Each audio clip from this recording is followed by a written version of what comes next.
Oh, boy, do we have interesting information. Apropos of last night's Republican debate, this story, from newscientist.com. Mystery bright spots. They've got this giant, the Max Planck Space Agency's European Space Telescope. It's like the Hubble, it's up, and it's looking deep into space all the way back to the origins of our universe. And here's the article. The curtain at the edge of the universe may be rippling, hinting that there's more backstage. Data from the European Space Agency's Planck telescope could be giving us our first glimpse of another universe, with different physics bumping up against our own. In the multiverse of eternal inflation, everything that can happen has happened and will probably happen again. How else do we explain yesterday? Right? It was an alternative universe we were watching. Somehow we got the TV feed from Bizarro world. If you're an old Superman fan. I mean, this, Chris Christie. New Jersey's number 3 at solar power. No, it's number 5 or 6.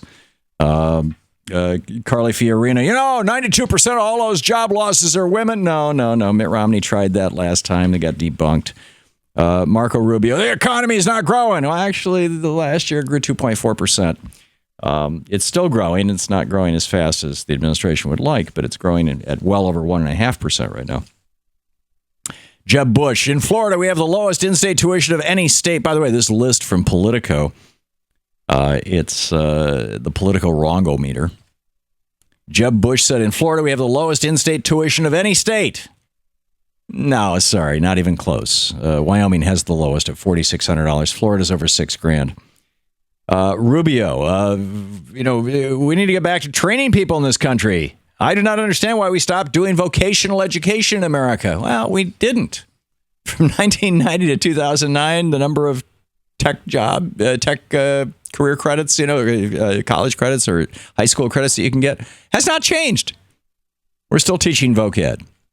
Maybe not as aggressively as they did in Michigan when I was going to junior high school, actually. It was where you would start learning how to fix cars or, do mechanical stuff versus algebra, or actually more like trig, because the voc ed folks had to do algebra as well.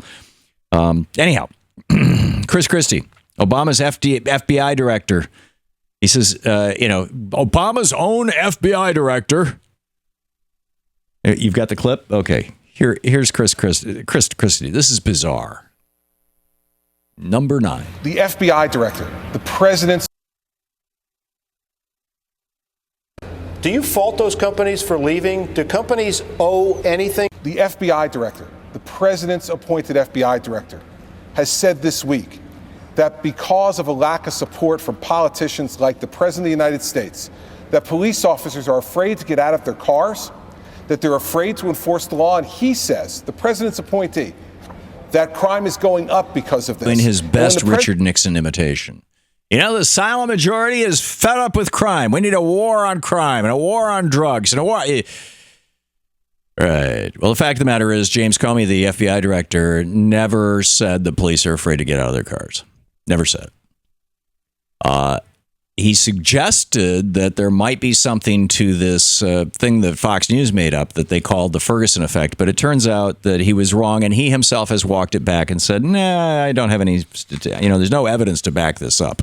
I just happen to watch Fox News. And well, I mean, he didn't say that, but it's pretty obvious because that's the only way you can hear these things is by watching Fox News. Ted Cruz and Rand Paul, one of them is saying we need to audit the Fed. The other's taking credit for passing legislation to audit the Fed. The fact of the matter is that 3 different auditing agencies routinely audit the Fed, the Government Accountability Office, the Office of the Inspector General, and independent private auditors. They all produce audits. And as the folks over at Politico note, you can go online and see every asset that the Federal Reserve owns. Trump says he totally self-funded his campaign 100%. Well, his campaign has spent $5.83 million so far, and Trump put in $1.8 million plus $105,000. So that's $3.9 million missing. Where'd that money come from, Donald?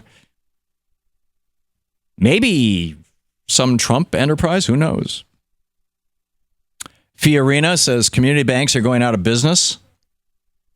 The second quarter of this year, only one community bank failed. Actually, earnings for community banks are up by nearly 12%. They made a generalized profit of $5.3 billion in the quarter before last. Jeb Bush thinks that the budget deal that passed Congress yesterday was tax increases. He says, Barack Obama got his massive tax increase. There was no spending cut. You just see the recent deal announced today or yesterday, more spending, more tax increasing, more regulation. And now we have to accept 2%, the new normal for economic growth. Actually, writes Politico, the budget deal announced yesterday does not include tax increases. Sorry. Meanwhile, Bush says he cut Florida taxes by $19 billion. No, not so much. Actually, he's taking credit for the federal estate tax elimination for 1 year in 2001. Rand Paul says the 2011 sequester was passed as a reform to slow down government. No, it was a threat designed, as they say in Politico. In fact, it was a threat designed to be so severe it would force negotiations. No one expected it to become law. Chris Christie. You got Chris Christie going bankrupt? The bankruptcy. I need to get my clip sheet out here. It's just incredible, incredible stuff. This is... Let's just go through some of these. We'll start it with clip number 1. Donald Trump going after John Kasich. John Kasich was working for Lehman Brothers in Ohio, and he was a managing partner. That's the fancy title you get. It was a 2-person office in Ohio. But a lot of people in Ohio are kind of upset that Kasich, the former congressman from Ohio, the soon-to-be governor of Ohio, helped steer a lot of the Ohio pension funds into Lehman Brothers, which, of course, imploded in 2008. Here's Donald Trump talking about that. This is the man that was a managing general partner at Lehman Brothers when it went down the tubes and almost took every one of us with us, including Ben and myself, because I was there and I watched what happened, and Lehman Brothers started it all. He was on the board and he was a managing general partner. Okay. And just thirdly, he was so nice. He was such a nice guy. And he said, I'm never going to attack. But then his poll numbers tanked. That's why he's on the end. And he got nasty. So you know what? You can have him. Right. So, Kasich's rebuttal is I was not on the board, which is true. But he was, I don't know if he was a managing general partner. He was a managing partner is the title.